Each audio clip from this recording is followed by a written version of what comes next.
খানা তোমার বাপে যে অত বাজে বাজে ধর্ম লইয়া কমেন্ট করছে এটা তুমি চোখে দেখছো না। আর আমি মাথি দিছি ওখান লইয়া তুমি প্রতিবাদ করলাই। তুমি লা হাওলা ওয়ালা কুওয়াতা ইল্লা বিল্লাহি আলিউল আজিম। মিয়া সাহেব, আপনি যেন অত উপরে দিয়ে উঠিবা করি তো আমরা জানছিলাম না, ঠিক আছে নি? আপনি আপনার বালা হইল, ঠিক আছে? কিতা খেয়ে কিতা করলো ইতা বাজি দেখি আপনার ভিডিওটা শুনো।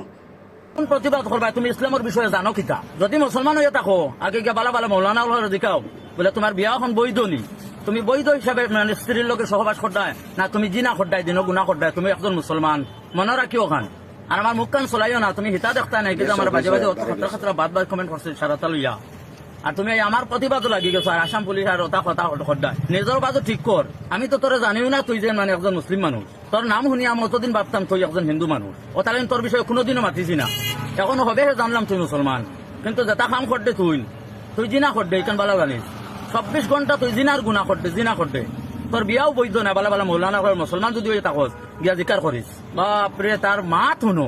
আর কোনটা কইলাম না, কইলে কিন্তু বেজাল ধরবো, মানে বাক্কা কইতে পারবো আর কি, কইলাম না হিগুর। ভিডিওটা শুনছো তো? ভালো লাগলে শেয়ার মারিয়ে মিয়া সাহেবের কাছে ফাটাইয়া দাও, ভালো হইতে পয়সা লাগে না। কমেন্টও গিয়া সাইজ কিতা কইছে, আমি কোন কারণে